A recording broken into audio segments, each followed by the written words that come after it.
হ্যাঁ বন্ধুরা, এ পর্বে আমি আলোচনা করব স্ক্রিপ্ট ট্যাগ নিয়ে। এইচটিএমএল এ স্ক্রিপ্ট ট্যাগ কিভাবে ব্যবহার করে, কেন ব্যবহার করে, সেগুলো নিয়ে। এগুলো গত ক্লাসের কোড ছিল, এগুলোকে ফেলে দিচ্ছি অ্যান্ড দেন আমার ব্রাউজারটা রিলোড করে রিফ্রেশ করে নিচ্ছি। ওকে, এখন হচ্ছে স্ক্রিপ্ট ট্যাগ। এটা এটা আমার হেডের মধ্যে লেখা যেতে পারে, এটা বডির ঠিক শেষে লেখা যেতে পারে। এখন আমি এখানে কিছু স্ক্রিপ্ট লিখি। স্ক্রিপ্ট ট্যাগ লেখার জন্য স্ক্রিপ্ট লিখতে হবে। স্ক্রিপ্ট ট্যাগের একটা টাইপ থাকে। এখানে অ্যাট্রিবিউট লিখতেছি টাইপ। টাইপটা কি হবে? Text slash Java script. আচ্ছা, এটা লিখলে বোঝে যে আসলে এটা জাভা স্ক্রিপ্ট। এখন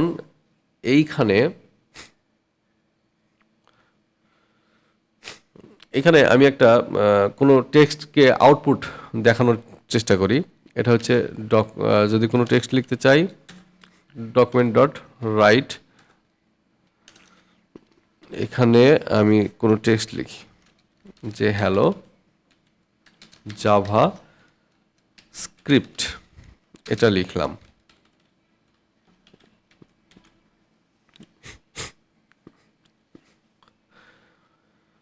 এখন এই অবস্থায় যদি আমি এখানে রিলোড করি তাহলে কি দেখবো? হ্যালো জাভাস্ক্রিপ্ট, এটা কিন্তু শো করতেছে। হ্যাঁ, এই যে একটু যদি বড় করি, এখানে হ্যালো জাভাস্ক্রিপ্ট এটা শো করতেছে।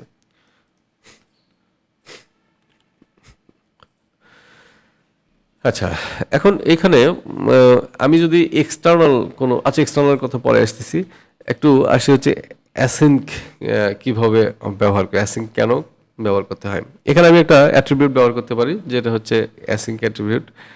অ্যাসিঙ্ক অ্যাট্রিবিউটের কাজ হচ্ছে এইচটিএমএল এলিমেন্টগুলোকে লোড করে।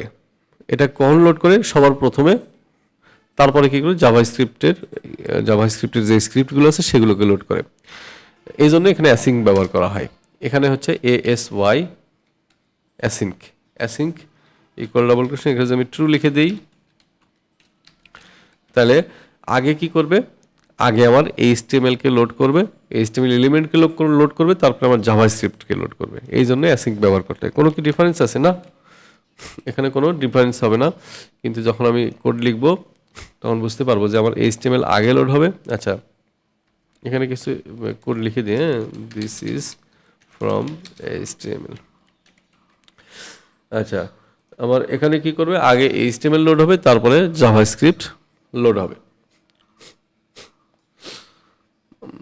আচ্ছা, এখন আমি যদি এখানে চাই যে আমার আগে জাভাস্ক্রিপ্ট লোড হবে, তারপর হচ্ছে HTML লোড হবে, এটা যদি চাই, তাহলে আমি এখানে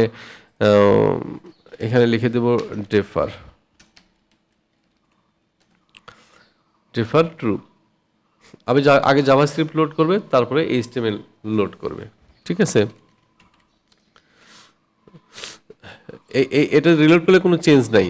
এটার মানে কি আমি এমন বুঝতেছিলাম যে আসলে আমার আগে এই জাভাস্ক্রিপ্ট এই কোডটা আসবে, তারপরে এটা না, এখানে এটাকে লোড করার জন্য সবার প্রথমে তো এটাই লোড হবে, তারপরে এটা লোড হবে। ঠিক আছে, কিন্তু যদি ডম ম্যানিপুলেশন থাকে সেক্ষেত্রে কি করবে? আগে জাভাস্ক্রিপ্ট লোড হবে, তারপরে আমার কি হবে? এখানে HTMLটা লোড হবে।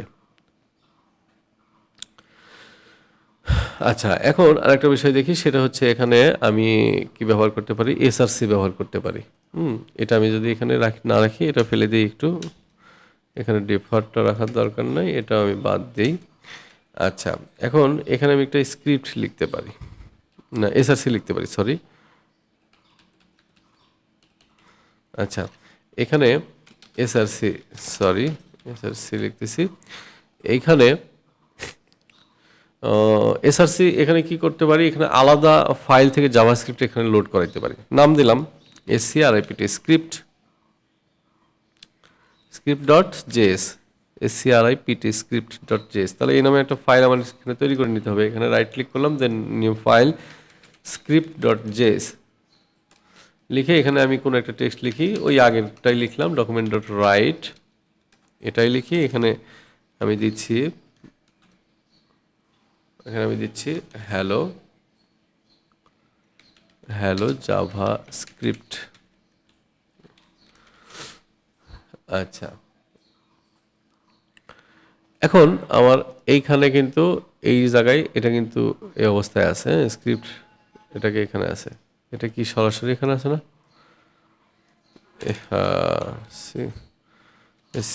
স্ক্রিপ্ট জেস। এখন আমি যদি রিলোড করি তাহলে বলতেছে হ্যালো জাভা স্ক্রিপ্ট। ঠিক আছে, এই এসআরসি দিয়ে আমি এক্সটার্নাল কোনো জাভাস্ক্রিপ্ট ফাইল থেকে কোডকে নিয়ে এসে এখানে এক্সিকিউট করাইতে পারি।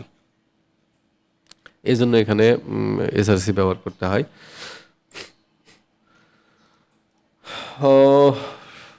ঠিক আছে বন্ধুরা, আজকের ভিডিও এ পর্যন্তই। ভিডিওতে স্ক্রিপ্টটাই দেখানোর কথা ছিল। সবাই ভালো থাকবেন।